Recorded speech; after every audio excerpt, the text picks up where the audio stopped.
All right, bro. We gotta get serious with this topic. Let's go. But had a very real conversation. I texted you about it last night, Mhm. and I was like, bro, can we? Very sensitive topic. Let me just give that disclaimer. We're talking about mental health, but the premise of this is, last night somebody texted me and basically was like they were trying to kill themselves. Like it was a full text message, and it's crazy because God works in mysterious ways. Because I didn't see their call; they called me first, and it just so happened, bro. You're in my favorite, so like when you text me, it goes past my D&D. Like your messages will come up. So they texted me too after the fact, but you had texted me about the Shans thing. So I'm like, I see your message, I'm responding to them, and then I go and I scroll down and I see this message, and I didn't even have that number saved at first because they had changed their number. So I'm like, who is this? I don't have no text message from them. So I'm looking, I'm like, oh no, we gotta call this person immediately. And it was just crazy because as I was talking to him, he was just breaking down where he was. I could just hear the pain in his voice. And he really was trying to let go of his life. And, you know, one of the things that he said was like, I just felt like I called everybody and but I had no outlet, no safe space.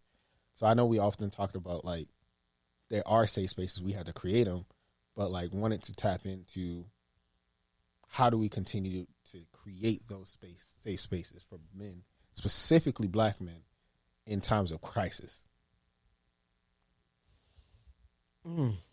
Just show up, bro. I'm gonna be real with you, bro. I don't know if I talked about it on here, but I think I talked to you about it.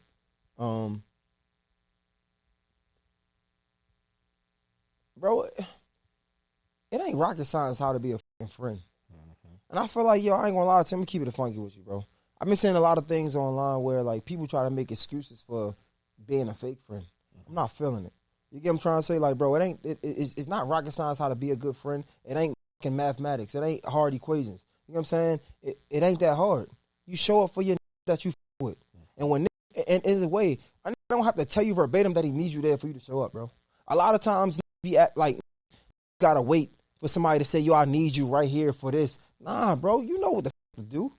You know what I'm saying? Like you know when a nigga need help. You know when you gotta be there. But what happened is they make excuses for themselves. Niggas be so full of themselves that they can't see past their own nose to be there for somebody else. You know what I'm trying to say? Like, yo, you so full of yourself and what you got going on and looking for opportunities to make your life work that you can't see when your friend need it. And I don't really like that. You feel me? But like when it comes to like creating safe spaces, that's why I don't know, bro. I'm always showing up for my friends. And I know how important it is because I had that do that for me. That's why I say, when I say like I got that's been there for me that I can't repay. That I still think about, man, however I can repay. Whenever I get a chance to be there for them, I'm gonna do that. You get what I'm saying? I feel like everybody not like that. But it's just like relationships. You gotta understand who you compatible with. A lot of times we always talk about these terms and romanticize relationships when it's relationships across the board. It ain't just romantic. It's not just romantic relationships. It's platonic relationships as well. Like show up for the niggas that show up for you. And I ain't gonna lie to you. One of my homies, I ain't gonna say no names, but one of my homies said this shit to me, and it made me cringe. And I ain't talking about nobody, but I'm just saying my experiences, right? I like, yo, one time, I'll never forget, right? I was invited to, and it was only supposed to be me and a +1. I made sure all my got in.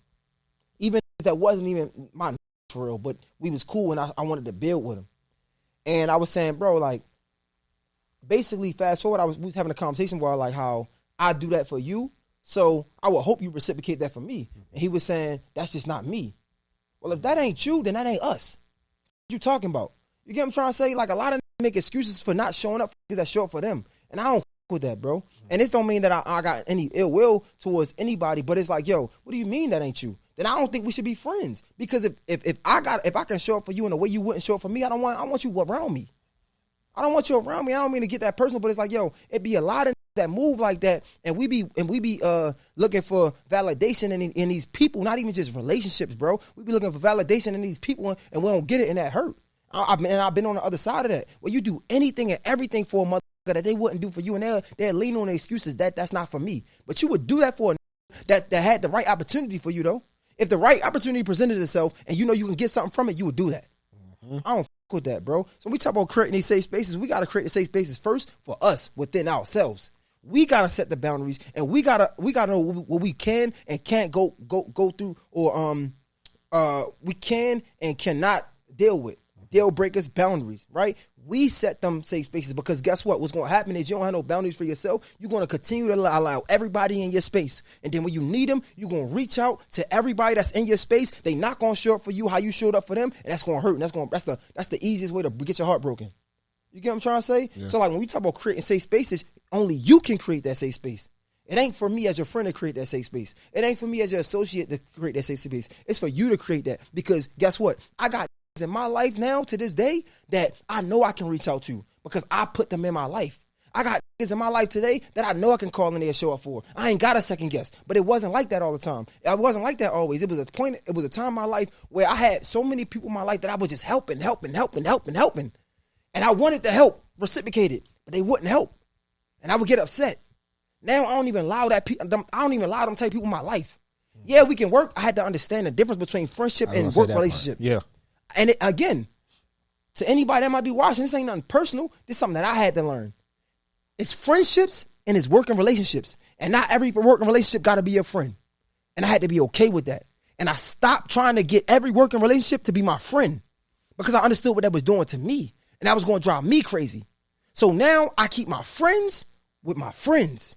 And my working associates and relationships, I keep them over there because they both can be utilized just in different spaces. Nah, that's good, bro. Because I remember a few weeks ago, well, last week really, I was venting to you about my boss, and like I kept on saying, but you, and you were like, bro, respectfully, bro, you were like, stop comparing me to him. He said, bro, I'm your friend, so you got to understand that I'm gonna give you more grace. I'm gonna give, like, you were laying out the reasons as to why you would look at the situation differently, and I think that specifically in this setting, you know, something that he was dealing with more family. You know what I'm saying, right? So like, when you are going through something internally with your family, you definitely need safe spaces.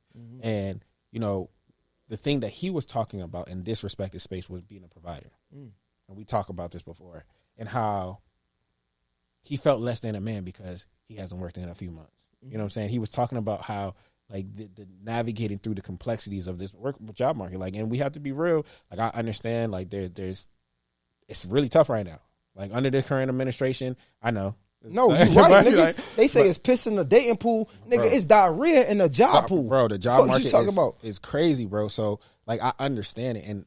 But it was so crazy because when I answered the phone and we had the conversation, I was like, bro, as black men, something that I want us to realize is that, brother, we can provide in more ways than one. And so much of what we look at is if we can't provide monetary in the moment, then we're nothing. And so much of us place our values in that right now. Bro, there's stay-at-home dads that do amazing work. I'm not saying that that's what you need to be, but there's people that are really providing for their family in different ways outside of monetary good. Because you could provide monetary good and be a shitty-ass person, bro. For sure. You could be a no time. terrible person. You could be a terrible father. You could be a terrible husband. But, yeah, you make sure all the bills are paid. But you're not providing emotionally. You're not providing spiritually. You're not providing mentally. You know what I'm saying? Like, there's a lot of different things. But I think what hurt was, like, and God works in mysterious ways. I'm going to tell you a testimony from after that. Immediately, we're on the phone, bro. His significant other has like a low allergic reaction. And the first person that she called was him. And he was like, bro, you know what's crazy? He said, she's up there with 6 other people. But the first person she called was me. And I said, bro, you don't realize that this is somebody that she was about to hurt in ways that you couldn't even fathom, brother. You was about to dip out on her. Thinking that's because you couldn't provide for her. And look at that. She's still looking at you to provide for her in ways that you would have never imagined. So I think as black men, bro, as men in general, bro, we talk about being 1% better. It's like, bro, you might be fucked up for the season. It's going to happen, bro. You're going to have highs and lows. Trust me, I done been through it. We done been through it. You know what I'm saying? But like understanding what providing looks like in different seasons.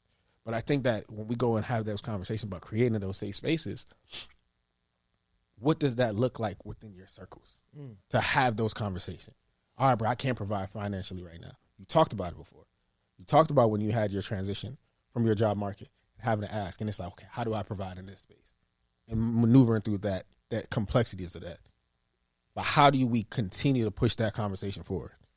Man, you just gotta be that, bro. You gotta show up, right? Like Bro, I know a lot of these things, bro. Things ain't fair, bro.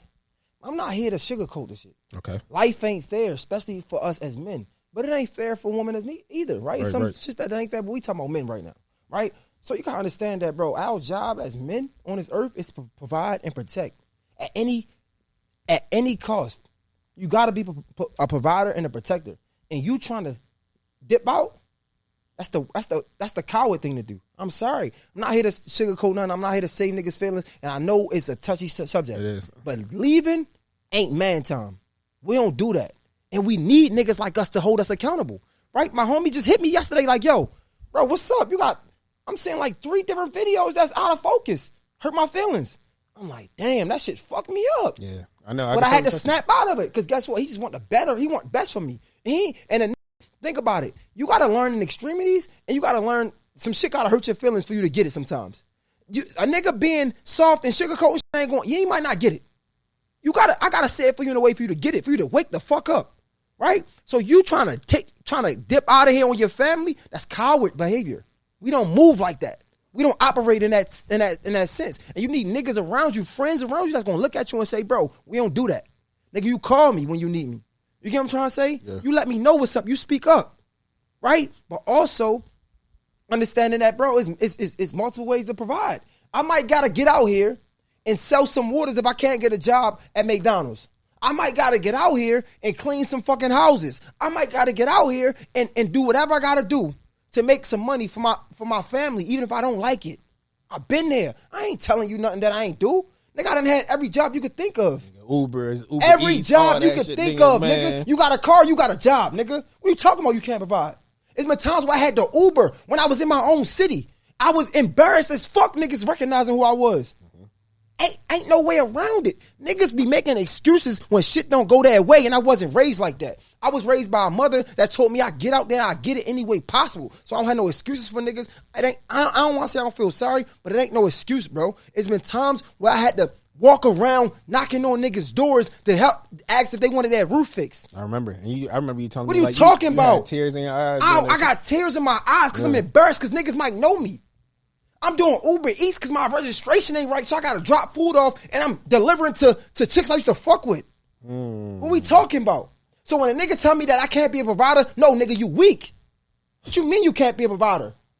No, nigga, you soft and you letting your ego get the best of you. That's corny. That's whole shit. That ain't no man time. Nigga, you just good as your girlfriend. I'm sorry. So I might speak passionate, you might not like it, but nigga, grow the fuck up. Wake up, I'm sorry. You know what I'm saying? Wake up, cause guess what? When we down, ain't nobody coming to save us. Who the fuck coming to save us? You know, when we down, our girls look at us and be like, that ain't fair because I ain't signed up for this. That's what they say. They don't say, let me help you. Yeah, we got some women out there that's going to stand up, right? Sure. But for the most part, they looking at us like, man, that ain't fair because I ain't signed up for this. I ain't meet you like this. I ain't say I was willing to go through it all with you like this. So it's on us, and it might not be fair, but that's what we call here to do. At the end of the day, when a woman get pregnant, if a nigga leave, guess what? They got to live with that. They got to bear that child. They got to raise that child on their own. That's the burden that's on them. So just like we go to the Bible, we talk biblical, right? What was given to us for our sin was the fact that we had to work. Gotta work. That's what God gave us as a punishment. Just like he gave the woman the bear fruit as a punishment, the bear children. You got to get your period, your menstrual cycle. We're talking biblical now, right? Yeah, we're talking about. That's what comes with it. Accept it, because running from it ain't going to save you. I'm the master of my fate. I'm the captain of my soul. Nobody else, bro. So, like, you got to understand, you got to be able to love yourself enough away from the wives, the girlfriends, the children. Yes, I said it. I love my daughter to death, but I can never love my daughter more than I love myself. Because if I love her, the moment I start loving my daughter more than I love myself, then the moment she do something wrong, is no purpose for me on life. And guess what else? If I don't have a purpose here on life, and I love her more than I love myself, I love her more than my purpose, I can't even show up as the best person I need to be. I can't. So when we talk about this, I'm sorry to ramble. No, go ahead. When we talk about this safe space, bro, we got to create that safe space, and we got to take care of them when we have it, though. I'm going to tell you a real story, bro. The first time I broke up with my ex, I'll never forget it. Shout out to my guy Savoy. Shout out to my guy Sosa, bro. That shit hurt so bad, bro. They showed up for me every single day. They ain't had to buy me nothing. They ain't had to give me nothing. Just them giving me their time. I will never forget that. A nigga might forget your name. A nigga might forget how you look, but a nigga never gonna forget how you made him feel, especially when he needed it. So it's like, bro, when we get them safe spaces, when we get people that's willing to lay their life on the line, when we get them people who decide to put you before they put themselves, before they put them families, we got to take care of it. But a lot of times, niggas don't take care of home. And then they get upset when home don't take care of them. Who were you when niggas needed you? Because at the end of the day, God gonna always show you. What they say, when goes around, comes around, God gonna always show you exactly who you were. So when it's time, you gotta look yourself in the mirror, look yourself in the eye and say, yo, was I there for my people when they needed it? Okay. That's not good. saying nobody deserved that, bro. I'm not saying it. No. But as men, we gotta look at ourselves and hold ourselves accountable. What did we do? Right? So again, this might not pertain to your friend, but sure. I'm just saying when we talk about these safe spaces, we gotta create it one. When we have it, we gotta take care of it. We gotta nurture it. You get what I'm trying to say? And bro, I just like, bro, it's this conversation, man, I can go so many places with this conversation. I ain't gonna lie to you, bro. Oh, yeah. I mean, it's good that we're having this conversation because, like, I mean, you share different perspectives as far as, like, providing. You know what I mean? Like, we can't run away from it. You know, and I think, I've dealt with it mentally. I was young, though. You know what I'm saying? I was 21. I wasn't providing for nobody. It was just, like, just in a messed up space. So I understand the emotions of dealing with wanting to just run away. It's like, man, wake up, cool. But then again, as you mature, and I remember having the conversation, I thank God I didn't, but then you talk to my parents, talk to your siblings, and it's just like, bro, do you know what that would have done to us? Did you even think about what? And you're not. The reality is you are just thinking about yourself, but you're also thinking about yourself in the aspect of, like, you don't see the value in yourself. That's what I don't understand. You not thinking about yourself. But that's what I said. You don't see the value in yourself because even if you, man, bro, because you're not thinking about yourself. I can't give you. I'm sorry, bro. I can't give you the benefit of the doubt of saying you being selfish. I can't because you're not even being selfish. You're being lower than that. Whatever the lowest of the low is, you're being the lowest of it. Think about it. You talking about taking your life away, right? That's what we talking about. That means you don't even see the value in yourself. Because if you was thinking about yourself, you would know that I too shall prevail. That I will get over this. And I'm stronger than any circumstance that's presented to me. Bro, I done been in the worst. Bro, I'm not making this up, bro. I'm not, listen, dog. Man, I'm not here to give a nigga I done seen my mom's OD with a needle in her arm. I done been into crack houses where you smell it. We talking about the wire. Fuck the wire, man, for real. Bro, literally in situations where I had nowhere to live, bro. Sleeping with people treating me, mistreating me. The real life shit, bro. Like real life, bro. Like I had lived in spots where it was rats, not mice, bro. I'm not talking mice. It's different. It's different. I'm talking rats with the long tails, bro. Vacant houses, bro. I'm not just saying this for fucking clicks. So when you in those situations, bro, and you think about, you know what? I'm going to do something to change my situation. That's the highest form of self-love. It's confidence. The highest form. You know what? Faith in God. Number one. He ain't put me here just to put me here. And this going to be a story that I can tell. Think about, I could tell these stories now confident. When I was going through, when I was a kid, that shit was embarrassing. I got put out of 5 different elementary schools because I got teased for my mom's doing drugs. That ain't got shit to do with me. I had to learn that it ain't had nothing to do with me. I had to get to a space to understand that was my mother's decision, not mine. Yeah, she lived her life, yeah. You get what I'm trying to say? Yeah. Kicked out of 5 different elementary schools. I can't make this up, bro, all for fighting. Because I was defending something that I ain't need to be defending. But I understood now that I had to go through it. So now I can tell a story so somebody else don't have to go through it. Exactly. You feel me? And that's the part that I think people don't understand. It's like when you're going through a tough situation, it's always like a, man, what was me type situation. But I'll never forget shout out to Dean at Morgan, Dean Wickham. And he was like, bro, everybody has a story. And I think that's what we fail to realize is that what makes us different is actually what makes us the same. Like we're all human. So we all going to go through something. Everybody's gonna go through something. Yeah, bro. You might fall off your high horse when you 5. Somebody else when they 30, they might figure it out. When they're 100, somebody else when they're 10, bro. But you gonna go through something, and that shared experience is what makes us all humans, bro. But I think a lot of times, bro, we become. I want to be careful with my word, but you become crippled by our circumstances, bro. Because again, like you just said, bro, we don't know who we are. So it's like, all right, what it say? If you can't stand for something, you fall for anything. Anything. So I can't stand on the belief that God really made me an individual, one-on-one. So I got to be being punished for this. I got to be in a place where, like, man, whatever I'm going through, where nobody can understand it. Nah, nigga, you'd be surprised, bro. And one thing that I've learned about this circumstance and this thing called life, especially, bro, again, I talk about Haiti and that experience, how it changed my life. Man, think about the worst person in America and what they going through. And I can promise you this, bro. There's somebody in this world, bro, that will probably want to trade words with you. The worst situation in this country, bro. And there's somebody who's like, man, nigga, I wish I was in the room. I wish. And that's what I start to recognize. It's like, okay, but then you said something just now that I don't want you to escape, bro. Your testimony, bro. There's power in the testimony. And that's what brings us. That's what softens our heart.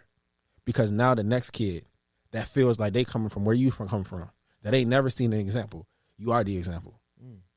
You go through it so that you can be the example for the next person, so that the next generation doesn't have to go through what you went through. But we don't know. We marched. Yeah, we marched. But we ain't marching like Martin.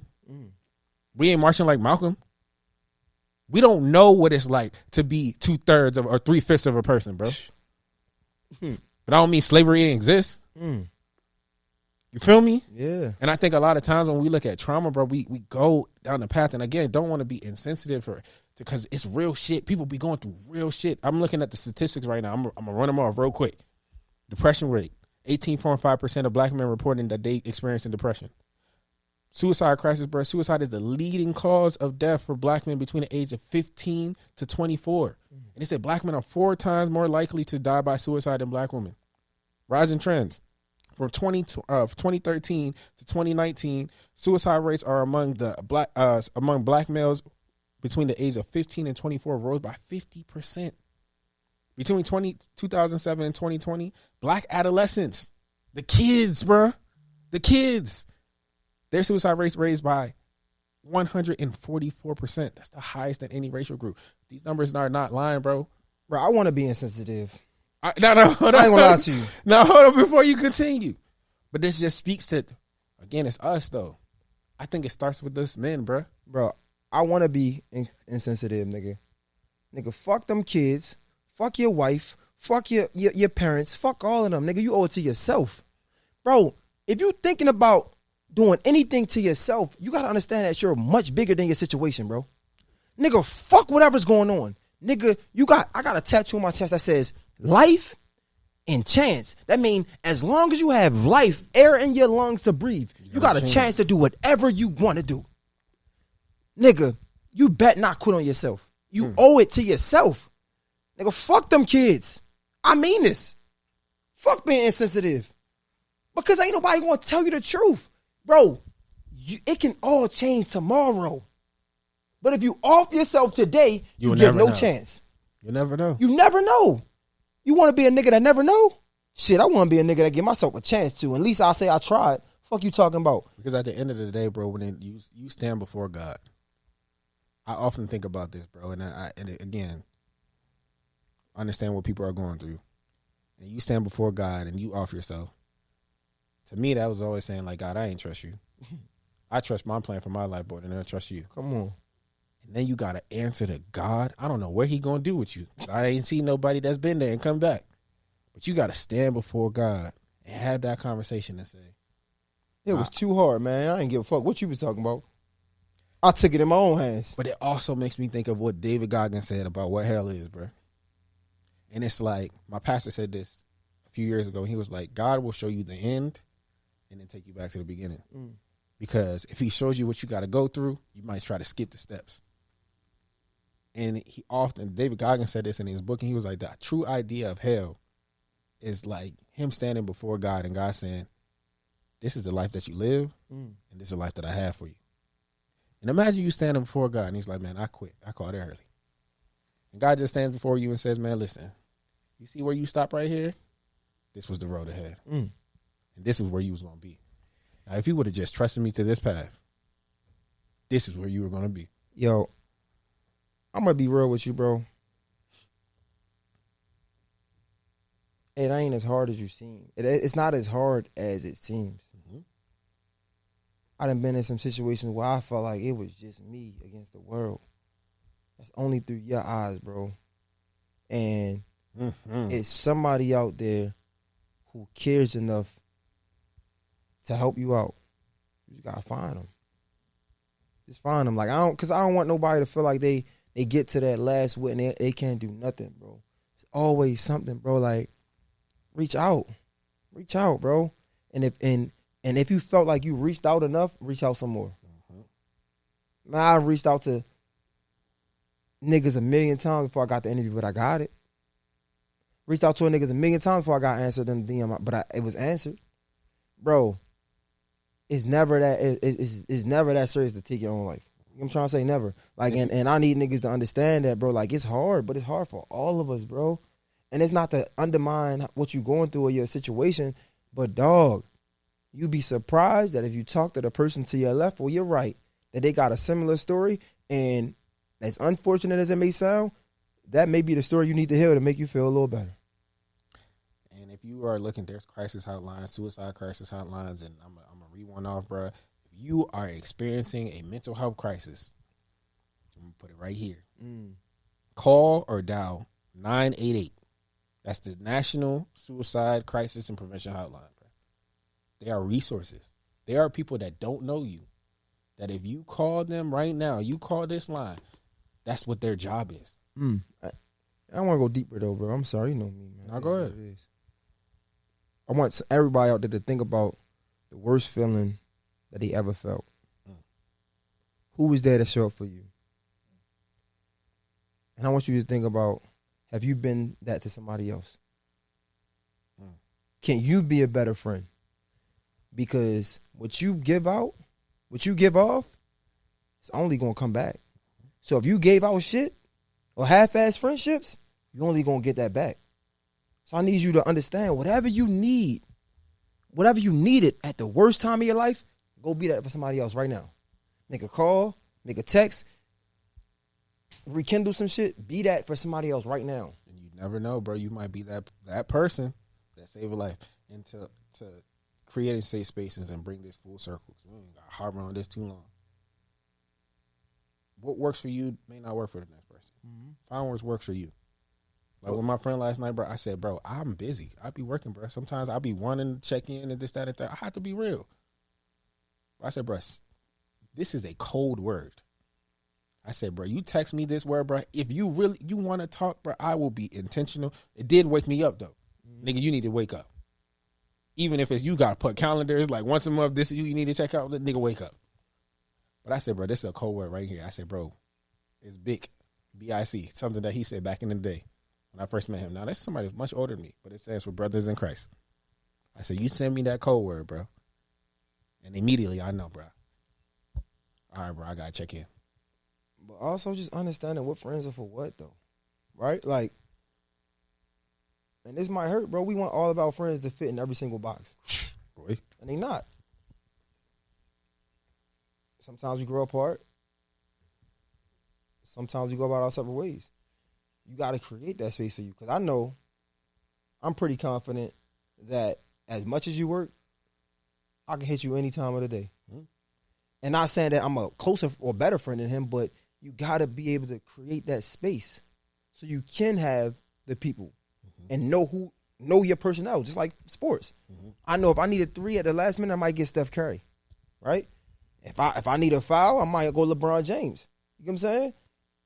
So you know your personnel, so you're not asking, like you're not putting them in a awkward weird space. Yeah. position, right? But start to build that. But there's also level setting expectations. Because now, again, like you said, now that you have that expectation, it's like, all right, cool, this my man's that. Like, again, some of my friends groups, not to go left, like, I know all right, this is my friend group that I'm going to turn up with. This is my friend group. We going professional stuff. This my, you know what I'm saying? I classify my friends. I do. because I understand that everybody can't go everywhere. Yeah. And that's cool. But it's just a matter of like understand, like you said, it level sets expectations because now I don't even look to you for that. Because it's like, you're this, you're that. Like I said, I knew when the kidney shit happened, bro, it was very few people I called. You was one of them though. Immediately. Like, hey, bro, that's why I'm going. I was tears in my eyes. Nigga, I asked somebody like, yo, can you give somebody a kidney and you be all right?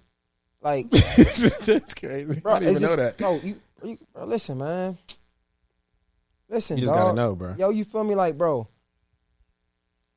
Because I don't want to contradict myself what I said earlier. Look, dog. The friends you might think your friends might not be your friend to the level that you need them to be. That's how I look at it, though. And I'm not going to lie. I don't want to be extreme because it's going to be crazy. But it's like a matter of validation within yourself, right? Caring about other people's opinions, worried about all that stuff. And I had to ask myself this question. I said, I care about the opinions of certain people. Would these people give me a kidney if I need it? You give a fuck so much about certain people's opinions. Would that person on your deathbed, if you about to die, would they give you a kidney? Nigga, they wouldn't even give you an umbrella if they had two and it was raining. What is you talking about? We so worried. We so worried about what the next nigga think about us. We working for them. That's why it's so funny that you were like, nah, for yourself. But bro, it starts.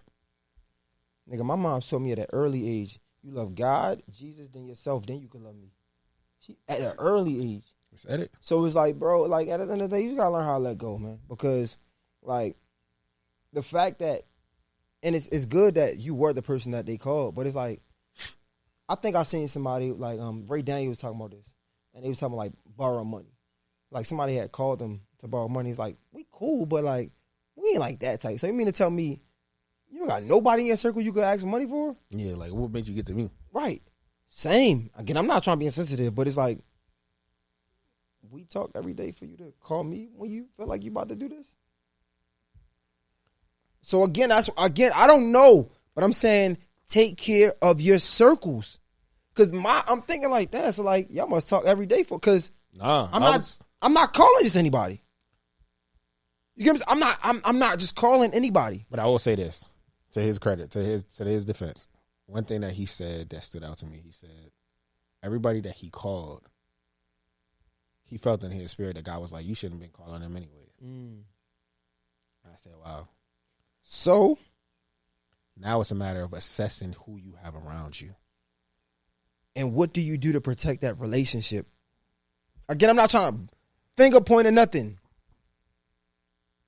When the last time he called you? Let's say what's up. Before that? Again, I ain't trying to, maybe we speaking just for him. Maybe this is just for him. And again, I'm not here to give a nigga no soft answer. But maybe this is the conversation you needed. Maybe this is the conversation that's coming out of that whole situation. That maybe I got to do better at being a friend. Because it's niggas that will pick up the phone for me that I wasn't a good friend for. I don't know. I have no clue. I don't even know y'all situation. I don't even know this nigga from a can of paint. All I'm saying is it came to it that if God gave you that much conviction to call me when you wanted to do the craziest thing in your life that you could have done, right? He gave you the conviction to call me. Nigga, why he couldn't give you the conviction to call me to say, yo, how was your day? Why he couldn't give you the conviction to call me and say, yo, you need some help with the podcast? Yo, why couldn't he give me a conviction and say, yo, like, how was Atlanta been?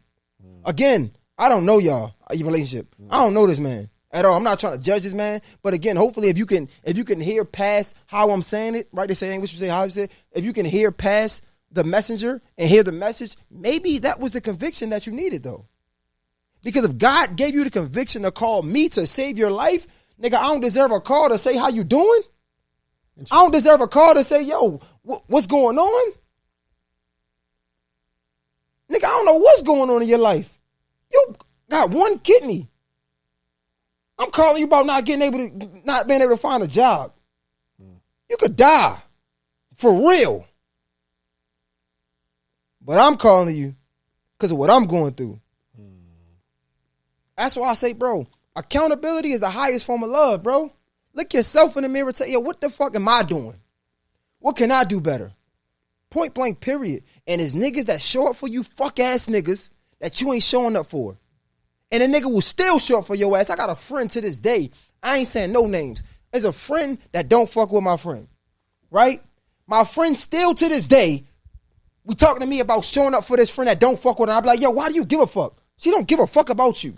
She's like, because I ain't never going to allow somebody to dictate who I am as a person. Let me tell you, that speaks to your character, bro.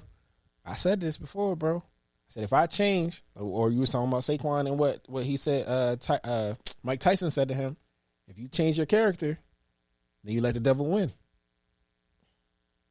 You let the devil win. That wasn't who you were, or that's just not who you were to begin with, bro. Yeah, man.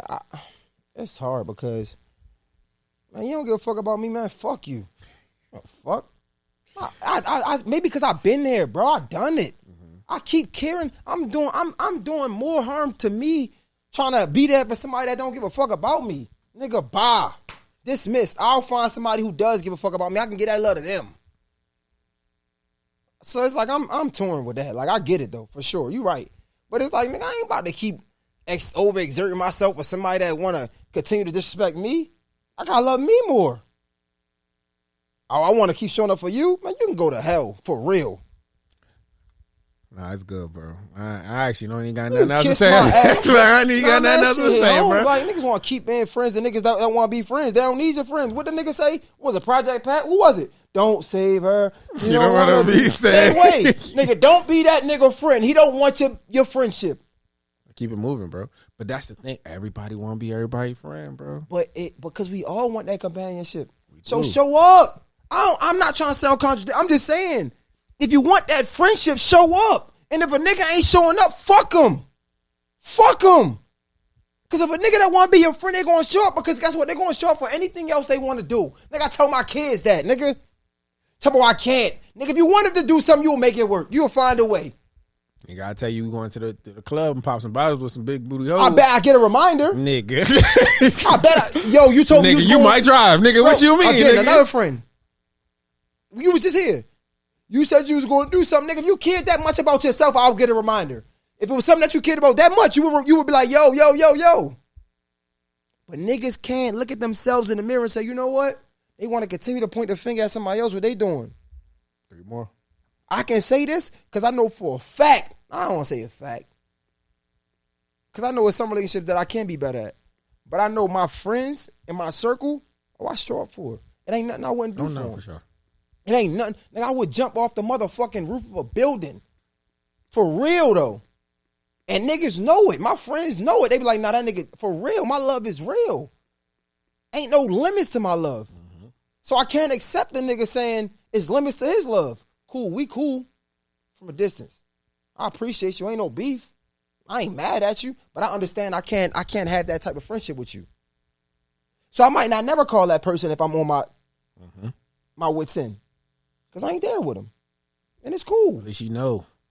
It's better to know now than to be in that situation and then reaching out. Man, be better friends. I'm sorry. I don't know how we got to here from that conversation, but yeah. It was God. It was conviction. Sorry. Be better friends.